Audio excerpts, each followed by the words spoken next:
Let's go. It's the Whitey Show. Whitey Show. Whitey Show. Whitey Show. Whitey Show. Did we go after the wrong boat?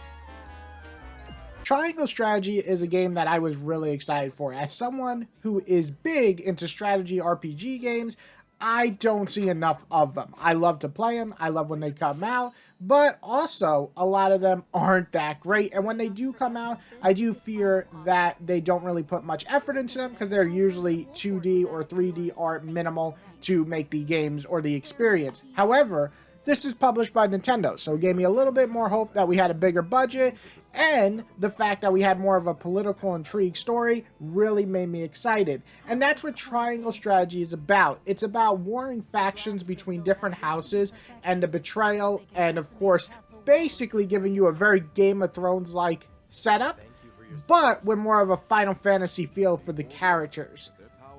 They are not meant to be used on people. Furthermore, we are only giving you a single blast crystal. So I really do want to talk about the pros and cons of this game, and let me start off with one of the best things about this game is this really flushed out political story with some great twists. I mean, there's moments in this game where characters die or they betray you that I actually did not see coming.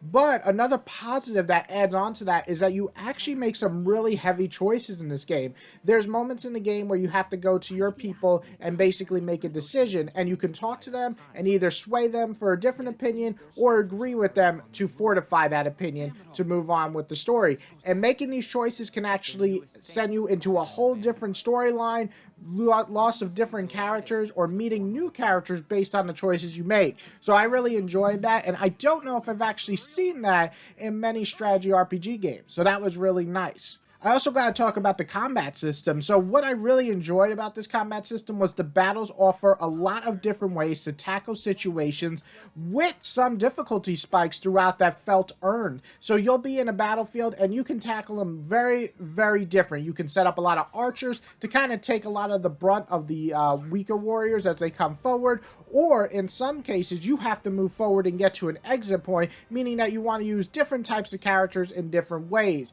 You know, there's different characters like tanks that'll take a lot of damage, to warriors that do a lot of damage but can't take a lot of damage, to archers, magic users with different spells such as fire, ice, wind, and so on. And all of this matters because there's different enemies with different weaknesses, so you really have to kind of set up the board and figure out what's the best way to tackle each and every match, which I really enjoyed. And there's some mini bosses or even bosses that really offer some great challenges that you have to make sure you do not fuck up and just go forward with. So I really liked the difficulty spike in that, and I thought that it was earned in most cases.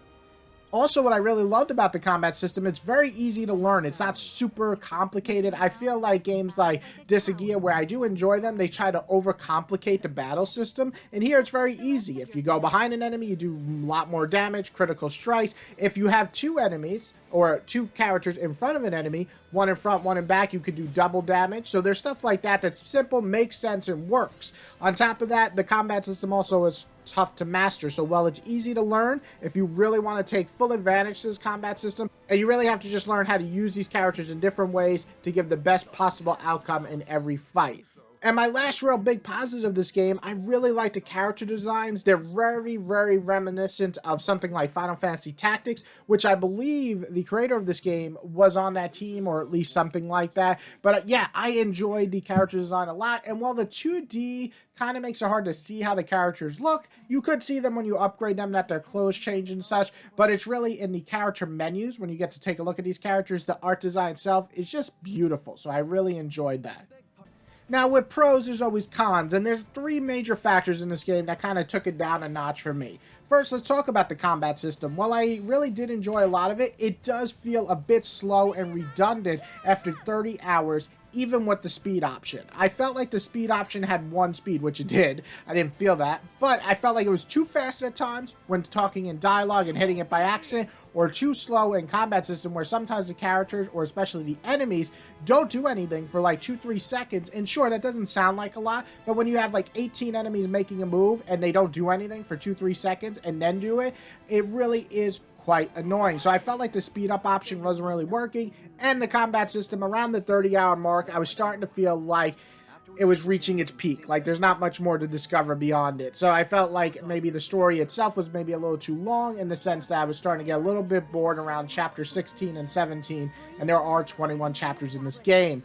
But the bigger two issues I had with this game is the voice acting. The voice acting sometimes is pretty good. A lot of the times, not so good. I don't know if it's the fault of the voice actors themselves. I don't know if it's the dialogue that they were given. But a lot of the times, they felt like the delivery felt flat. Like, it didn't really hit me. And it sucks because there's moments in the game that I thought were great story-wise, but then I'm like, why do you sound like you don't give a shit that one of those guys you knew your whole childhood just got killed? You know, things like that really took away the experience for me. It's not the worst voice acting I ever heard, but in this day and age, in 2022, I do expect the voice acting to be a little bit better. Thank you. I shall work hard, both for my new home and for my motherland. Please let brother, the Archduke, know that. As you command, my lady.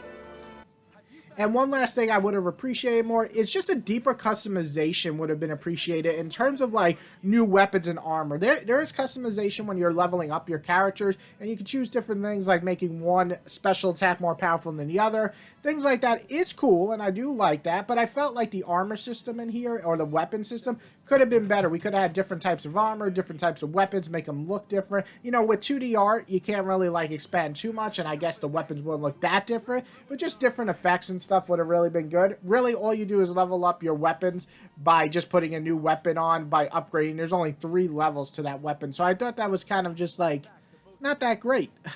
Saying that, overall, I really enjoyed my time with this game. It's been a while since I invested almost 30 hours into a game. I ended up 32 hours when I beat this game. So for me, that's a lot. I don't usually play games that much anymore like that. I usually give a good 20 hours and I'm kind of tagging out unless I'm really invested. But overall, this game really surprised me. It was really fun despite its flaws. I felt like if we could fix those flaws, if we had better voice acting and deeper customization, I think this game could have easily been a 9 out of 10. But right now, I still think it's great, just not amazing or not as good as it really could have been. And I don't know if it'll go down as a classic like Final Fantasy Tactics, but I think it's one of the better strategy RPGs I played in the last few years, and I'm going to give it an 8 out of 10. So what did you guys think? Do you like Triangle Strategy? Have you tried it? If you haven't tried it, why don't you go check it out? I think it's worth checking out. And I would like to know, what strategy RPG did you like? Is there one out there that you think is the best of the best and nothing has ever touched it? Or do you think that there's a series out there that is just killing it, like something like Dissigia or Fire Emblem? I would love to hear your thoughts on that. I have a lot of great strategy RPGs one day I want to talk about. For now, Triangle Strategy is definitely worth checking out. It just might not be as amazing as I hope for from the creators, or I believe the creators, of Final Fantasy Tactics.